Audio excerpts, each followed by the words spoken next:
After a 4-year-long battle, the Ripple SEC case is officially over. In this video, we're going to be talking about the judge's final ruling and what you need to take away from this. Guys, there were some critical statements in regards to whether or not Ripple could continue to use ODL going forward, whether or not they could continue to sell to institutions, what their penalty looked like. And guys, we're also going to talk about the impact on XRP and whether or not there's going to be an appeal to this ruling. Guys, there is so much to cover, so make sure to stick around for this whole thing.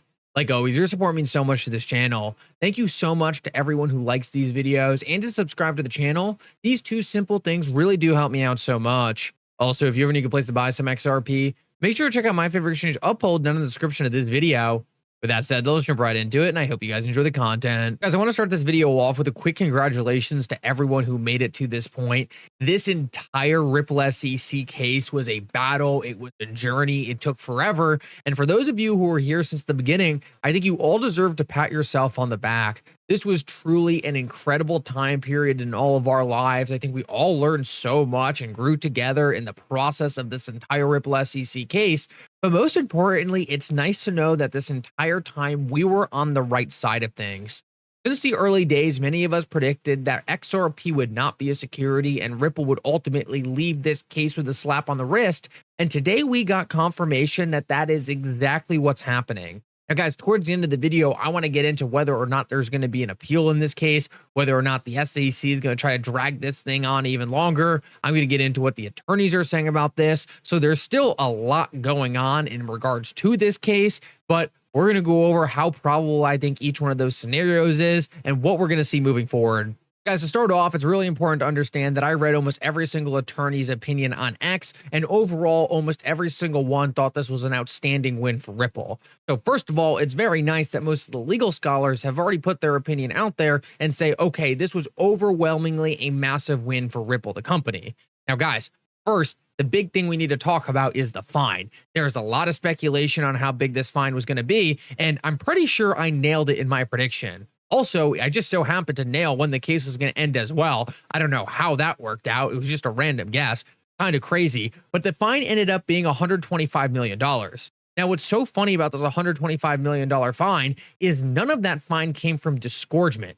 And what this means is the SEC could not find a single person who was actually hurt by Ripple's sales of XRP. Pretty much this $125 fine was all just a simple slap on the wrist or penalty from Judge Torres saying, hey, Ripple, technically you did violate securities laws in a place or two, so this is your fine for doing that. But overall, no one was actually hurt by anything you did. So this is the first massive slap in the face of the SEC, because to spend billions of dollars in taxpayer money against Ripple, the company, and not come out with any disgorgement means essentially that they spent 4 years litigating Ripple only to come out with the fact that Ripple had some minor violations in the processes in which they sold XRP. There was no fraud, there was no wrongdoing, there was nothing malicious. All the SEC could find was some tick-tacky minor violations on how Ripple sold XRP, despite the fact there was no clarity at the time, so Ripple was really just doing their best. So this is the first massively embarrassing loss for the SEC in this case. Obviously, the SEC pursued this case saying that Ripple was hurting people, Ripple was damaging the XRP community, blah, blah, blah, blah, blah, and the judge didn't agree with any of that. The other big win for Ripple was around the injunction, and this is something else that Jeremy Hogan highlighted, as well as some other people on X. What a lot of people are misunderstanding on X right now that's so important to understand is that the judge specifically stated that Ripple did not violate the law in post-complaint sales. The judge did say Ripple could not continue to violate the laws set forth in the case. So let me explain what this means. Ripple has two products. They have ODL1 and they have ODL2.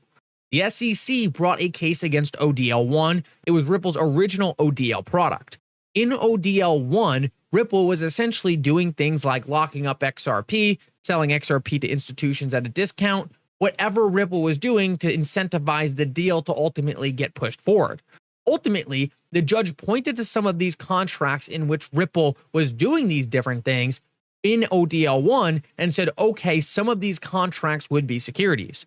So what did Ripple do? Ripple took all of the things the judge said not to do, took them out of ODL1, and then created a new product called ODL2. Now, ODL1 and ODL2 aren't actually real things. I'm just using this to conceptualize the difference between the two products. ODL2 is essentially the same thing as ODL, except Ripple got rid of all the things that the judge had issue with. So the lockups and all the different stuff like that, Ripple took out of ODL2 and continued running ODL. What did the judge say? The judge said, hey, look, ODL2 is not in front of me in this case. Only ODL1 was. So I'm going to ask Ripple to stop doing ODL1. And in terms of ODL2, I don't have any problem with it. Now, she didn't say it was good to go. She just said, that's not part of this case, and I'm not going to cover it with my injunction. So therefore, Ripple is all set to go in terms of ODL2. So Ripple's ODL product, as it stands now, is perfectly fine and compliant. Now, the other thing that's getting a lot of attention is whether or not Ripple is able to sell to institutions going forward. Now, this is very interesting because it's one of the biggest things people forget. Ripple came out of this case with 3 massive wins. 1, XRP is not a security. 2, they can continue to use ODL to facilitate XRP cross-border payments. And 3, XRP sold on the secondary market's not a security. The one loss they kind of did take was on institutional sales of XRP. XRP sales to institutions. But what we are learning now is it's really not as big of a loss as many people truly think. And that's because Ripple can still sell XRP to institutions. What do you mean, Mickle? You just said that that was a securities violation. Well, it's only a securities violation if it's not done without an exemption. Ripple can still sell XRP to institutions. They just need to file those sales under an SEC exemption moving forward. And this is one of the biggest things I tried to hammer home on my channel. Just because anything might have been labeled a security transaction in the Ripple SEC case doesn't mean that that transaction is illegal. It just means it needs to be registered or have some kind of exemption moving forward. So what Brad Garlinghouse did was actually like this tweet, saying, hey, we can continue to sell to institutions. We just need to make sure that we register these sales with the appropriate exemption. So this means, 1, Ripple's ODL product is fine moving forward. 2, XRP continues to not be a security. 3, XRP can be sold on the secondary market. 4, Ripple can still sell to institutions going forward. And then 5, Ripple just got a slap on the wrist. It was a $125 million fine. The SEC was asking for $2 billion. So when it comes to all the major issues in this case, Ripple won on every single front. The SEC tried to say that Brad Garlinghouse and Chris Larson were essentially committing fraud. The SEC did not win on any of those allegations. The SEC tried to say institutions were hurt.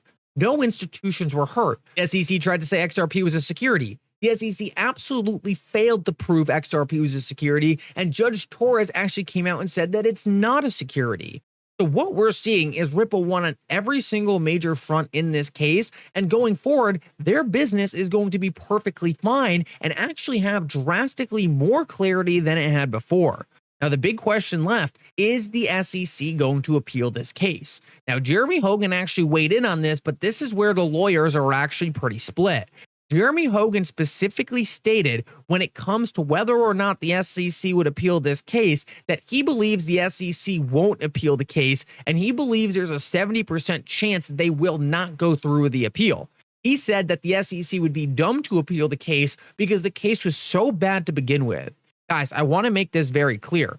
The SEC cannot bring new facts to this case. They are stuck with the facts they brought in the original case, even if they did appeal. And at the end of the day, the SEC just simply brought bad facts. Their facts are never going to get any better. The SEC does not have a lot to work with the current case. They can bring this to a new judge, but ultimately, most of the intelligent lawyers in the room never really even thought the SEC had a chance to begin with, given the facts they brought to the case. And you even consider what SEC supporters have said about this case, people like Mark Fagel, even they said that the SEC brought an extremely weak case here. So I don't think it actually makes any sense for the SEC to appeal this. The SEC has much stronger cases in the Coinbase case and other cases currently already moving forward to the Second Circuit. For me, these are all signs that the SEC is just going to let this case die. They are already in a lot of you-know-what in the political landscape. Right now, both parties, the Republicans and the Democrats, are trying to fight for the cryptocurrency industry to try to get their votes. I don't think appealing this case is going to be favorable politically or a smart decision or the SEC legally. Like I said, the SEC brought a bad case, and that's not changing. The SEC has a much better chance pursuing actual fraudulent companies, going after actual pump and dumps, rather than going after the best players in the industry like Ripple, who have enormous legal teams that are ultimately just going to further diminish the SEC's power moving forward. The SEC has been called out hard recently for essentially not protecting investors, all while essentially pursuing politically motivated cases like this one that don't actually help anyone. I don't think the SEC is going to be able to continue this behavior, and for all those reasons, I don't think there's going to be an appeal. Now, a lot of people said, oh, Ripple's going to appeal because they want more clarity. Guys, I think that's the farthest thing from the truth. Ripple is so happy for this case to be over with. They want no part in this case going forward. XRP is not a security. They can continue to run ODL. They can continue to sell to institutions. They can continue to sell in the secondary market. They got a slap on the wrist from Judge Torres. I don't know what else Ripple would want here, right? There is no chance, in my opinion, Ripple's going to appeal unless the SEC appeals first. The SEC does appeal. It just makes sense for Ripple to appeal because why not? You're already going back to court. You might as well try to get a couple extra wins in there, considering you've already dominated this case the entire time. So guys, ultimately, after a 4-year-long battle, this case is officially over, and everything we have been saying since the beginning turned out to be true. XRP is not a security, and that's the biggest thing. But most importantly, Ripple's businesses were virtually not impacted. You have to understand, the SEC regulates in the past tense. Ripple builds products in the future tense. The SEC can only go back and slap Ripple on the wrist for things they did before in the past. But with how fast the cryptocurrency market changes, Ripple can continue to innovate, build new products. They're constantly moving around the SEC's accusations. The holy grail claim for the SEC here was that XRP was the security, and that would thwart everything Ripple was doing. Because the SEC didn't win on that claim, they never had a chance. Ripple was always going to win. They could always restructure their products. They could always restructure their contracts. And that's why I have been so confident this entire time that Ripple was going to win, XRP wasn't going to be a security, and ultimately the SEC would end up flat on their face. Guys, that is exactly what we saw. I predict that over the next 60 days, we are not going to see an appeal by the SEC. I predict Ripple is going to further build out their business in the United States. And I think once that 60-day period is over for the SEC to appeal, that's going to be the time where we really start to see a lot of institutions start second looking Ripple, XRP in the United States. And I believe that will be the start of the biggest wave of mass adoption we have ever seen for the XRP ledger. Anyway, guys, thank you so much for coming. I hope you enjoyed this update. Thank you to everyone who was so supportive during this entire thing. I understand times were hard. I understand there was a lot of uncertainty, but you guys were truly incredible throughout the entire thing. And I really do owe you guys so much for everything you have done for me.